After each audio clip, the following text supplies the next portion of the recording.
बोले जब भी आप कोई कार्य प्रारंभ करें तो उसी कार्य की तरफ अपना पॉजिटिव प्रयास करें, केवल उसी कार्य में अपनी आत्मा डाल दें, बाकी सारी चीज छोड़ दें।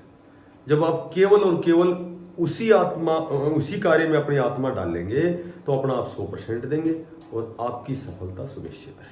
नमस्कार प्यारे बच्चों, देखो आज की एक छोटी सी अपडेट है कि भाई HSSC डी ग्रुप में एक नोटिस वायरल हो रहा है कि भाई 8000 नए पदों पर नोटिफिकेशन आने वाला है।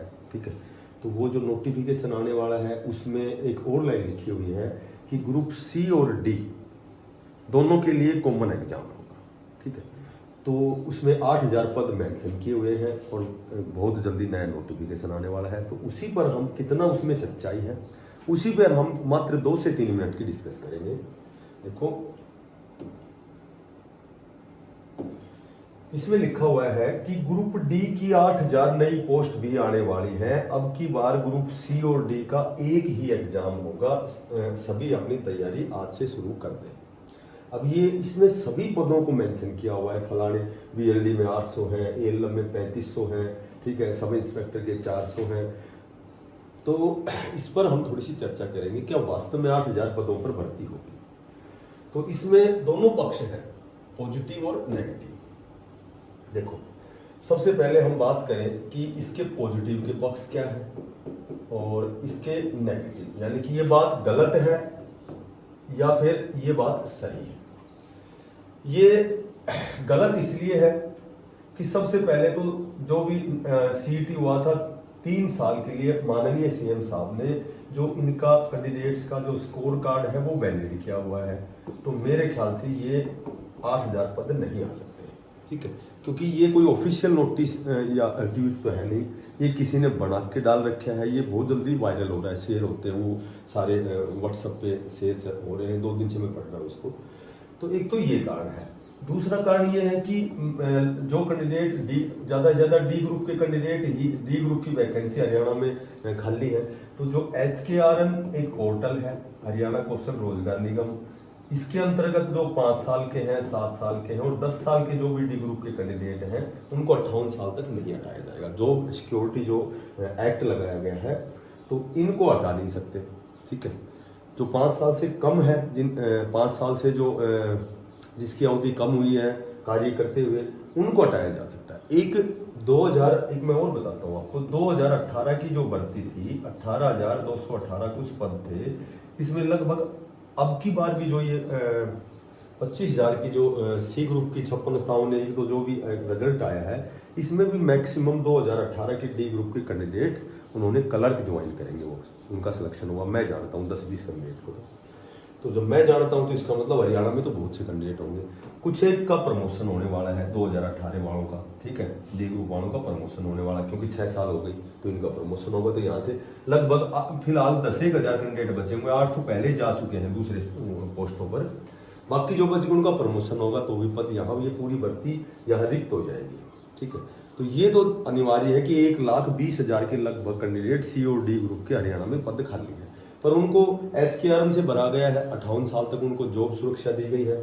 ठीक है, तो नेगेटिव तो ये है। अच्छा, फिर एक बात और है कि जब इतने पद खाली हैं तो जो भी वेटिंग लिस्ट आएगी तो मेरे ख्याल से इसी CET बेस पर आएगी। ये तो है नेगेटिव कि भाई इतने पद नहीं आएंगे। पॉजिटिव ये है कि भाई नए बच्चे बहुत दिन से इंतजार कर रहे हैं। 8000 पद यदि आते हैं तो कहीं न कहीं उन नए बच्चों को फायदा मिलेगा। वो भी चाहते हैं कि भाई हमें डी ग्रुप का एग्जाम देने का मौका मिले। पर इसमें एक लाइन और गलत लिख रखी है कि C एंड D ग्रुप का कॉमन एग्जाम। तो कॉमन एग्जाम होगा तो CET क्यों ले रहे हैं फिर? ठीक है, 31 दिसंबर से पहले CET क्यों लिया जा रहा है? यदि CET लिया जा रहा है तो केवल C ग्रुप उसी के अकॉर्डिंग मेन एग्जाम देंगे, D का अलग से एग्जाम होगा।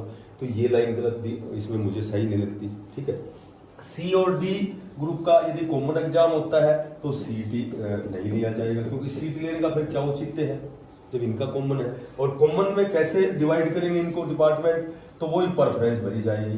ठीक है, प्रेफरेंस में जिसके नंबर के अकॉर्डिंग 5, 10 जो भी प्रेफरेंस नंबर 1, 2 प्राथमिकता किसको दे रहे हैं उस हिसाब से फिर CD में कन्वर्ट हो जाएंगे।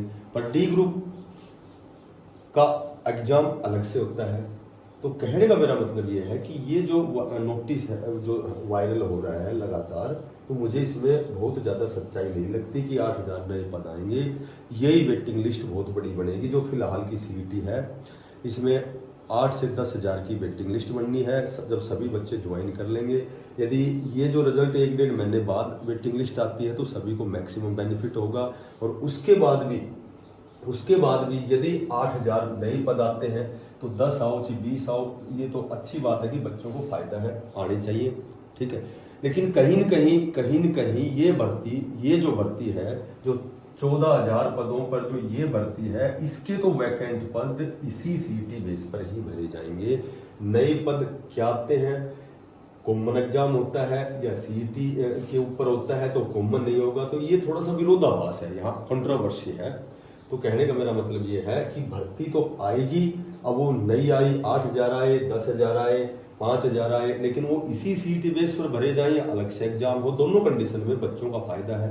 यदि अलग से एग्जाम होता है तो नए बच्चों को फायदा है, यदि इसी से होता है तो ये जो बच्चे इंतजार कर रहे हैं बहुत 3-4 सालों से लगातार इंतजार है, तनाव इनको, तो इनको फायदा। तो दोनों कंडीशन में फायदे हैं, चाहे भर्ती नहीं आए या ना आए। लेकिन कितना सच है इसके ऊपर हमने थोड़ा सा डिस्कस किया है। जो साथी नए हैं चैनल को सब्सक्राइब करना, ज़्यादा से ज़्यादा इसको शेयर करना, ठीक है।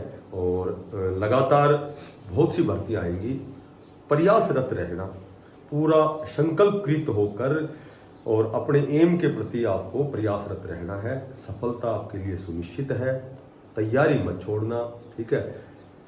बोला सहसवार ही गिरते हैं मैदान जंग में, और बोले वो क्या गिरे जो घुटनों के बल चले।